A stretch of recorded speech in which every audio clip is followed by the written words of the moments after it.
All right, Salaki, about I don't even know what happened there, but I guess Satan got mad or whatever. But hey, let's keep going in these precepts. So I read John 10 and 27. The next one here is the book of Ephesians. I want to at least finish these, and then we out of here. This is the book of Ephesians chapter 4, verse 11. And he gave some apostles and some prophets and some evangelists and some pastors and teachers for the perfecting of the saints, for the work of the ministry, for the edifying of the body of Hamashiach. So at this point in the truth, you're supposed to, if you've been in here for a while, you're supposed to like, you shouldn't be struggling with what is the truth. Oh, wait, where can I find the truth? What is the, no. Now you should be growing in the truth. You shouldn't be looking to find out what the truth is. And that's what I said. If you've been in the truth for a while, you should be growing in the truth, not still contemplating in your mind, should I follow, this brother, or should I follow this group, or should I follow this group? You should have already known. If you have the eye for the truth, you should have already known this is what it is. Be fully persuaded in your mind and go with it. Okay? Verse 13, till we all come in the unity of the faith and of the knowledge of the Son of God, Yahushai, unto a perfect man. That's what that's ultimately the goal. We're on the road to perfection. That's the title right there. I gotta write it down. Give me 1 second.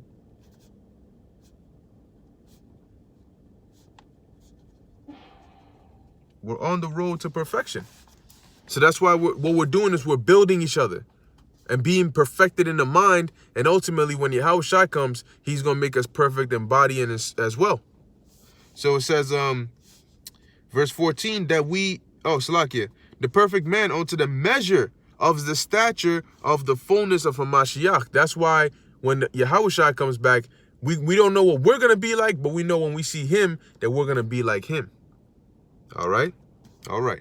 Verse 14, that we henceforth be no more children, tossed to and fro and carried about with every wind of doctrine.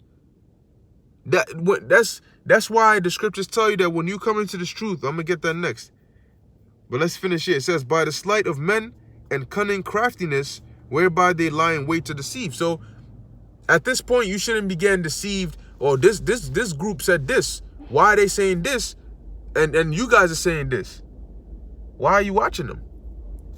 You could watch them, but look, if you say, look, I'm going to go watch this group, then just know that they're going to say something contrary to what we're saying for the most part. So don't ask us why they're saying something contrary. You make up your mind who you're going to follow.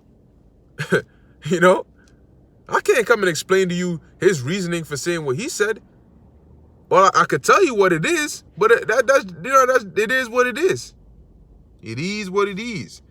So at this point, you ain't supposed to be getting tossed to and fro by whatever anybody says. You have to prove them. You have to prove what they're saying with the scriptures. If what they're saying is true, it'll line up with what we're saying, starting with the elders and apostles of Great Millstone on down. Because we go into the scriptures and show you what it says. So if what they're saying is not in line, then it is what it is. And if you have an eye for the truth, you're going to be able to pick that out. You ain't going to fall for it. Okay, and that's why the scriptures say this here. Let's go to it. The book of 1 Peter, the 2nd chapter and the 2nd verse. And it says, 1 Peter chapter 2, verse 2, as newborn babes desire the sincere milk of the word. Why are you supposed to desire the sincere milk of the word? So that when you get weaned off the milk, your foundation is strong. You're rooted in the truth. Okay? So you're not going to be shaken by any regular old thing because you took the time to drink the milk, to get strong, to get your spiritual bones nurtured, to get all the nutrients you need to stand firm, to strengthen your mind, to be rooted, to understand the breakdowns, to know the scriptures. So when somebody comes up as you are growing and you're weaned off the milk, you know how to defend the scriptures, but you also know how to defend your mind against false philosophies and deceits. As it says that ye may grow thereby. And that's the point. You got to keep growing in this truth. You grow to a certain point. You don't certain things that you might have been plagued or bothered with before, they don't bother you anymore because you're growing. You're growing past that. So lastly, I have here the book of 1 Corinthians chapter 14, verse 20.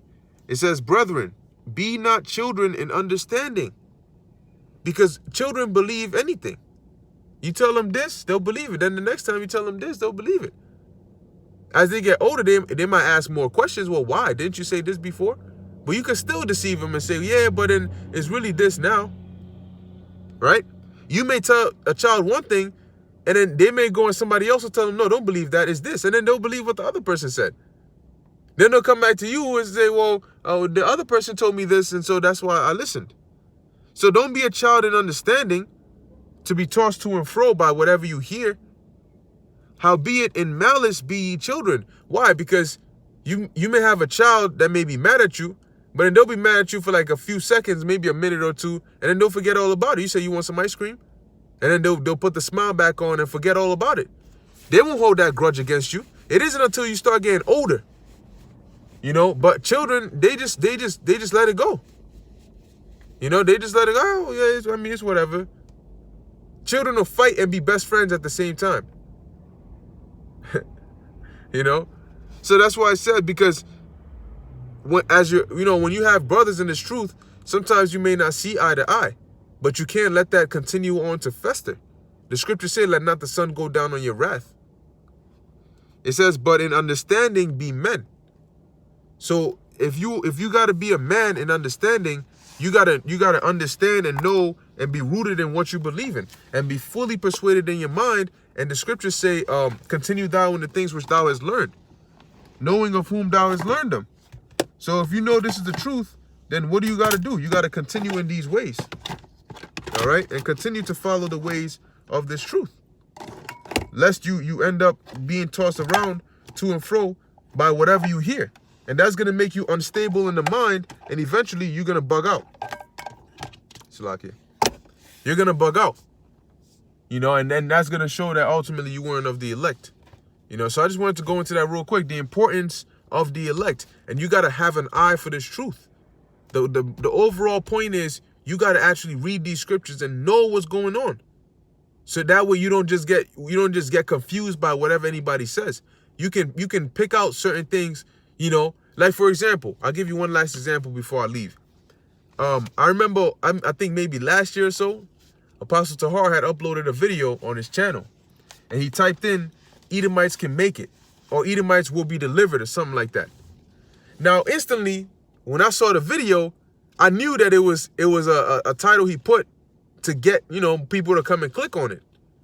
And brothers who are rooted in the truth, and even you don't even really got to be rooted, as long as you believe this knowledge and you know what the doctrine is, you know that Apostle Tahar is not going to end the video out of nowhere, change his stance and say, yep, this is what I believe now, this is the truth. No. You know that he's either going to speak on an individual who made a statement like that, you know, or, you know, he came across an article or a commentary or something like that, and he titled it like that so that you could click on the video. Because sometimes you got to do that to Jake. You know, because if you actually put exact details, Jake you know, I want the controversy. Yeah, I want that. So instantly we knew, yeah, you know, obviously this ain't, you know, he's not actually teaching that. But let's click on it to see, well, what is he talking about? So you might have certain individuals that might see it and be like, oh my gosh, what? I thought you said that they can't make it. What do you mean they can make it? Then they get all messed up in their head. Instantly, oh my gosh, what? Does he really mean that? And then they click on the video. Oh man, what? Oh, okay. He doesn't. You shouldn't be like that. You should know off the top, look, this is what the scriptures say. You know, this is what it is. So I'm not going to start debating in my mind if I see a title of Edomites can make it or something that's not doctrinal. It's not according to the scriptures. I ain't going to start scratching my head and, oh man, oh shit, man, is that really true? Oh man. Yeah, exactly. He used that as bait. Yeah, because as fishermen, we use bait. to catch fish. You know, to catch fish. So hey, ultimately, that's why I said you got to have an eye for the truth. You got to know how to pick up what is true and what is not. And you do that by searching the scriptures, like the Church of Berea. Okay, search the scriptures, for in them, you know, you have the knowledge onto salvation. Roughly paraphrasing. Hopefully, I didn't mix up two precepts there. All right.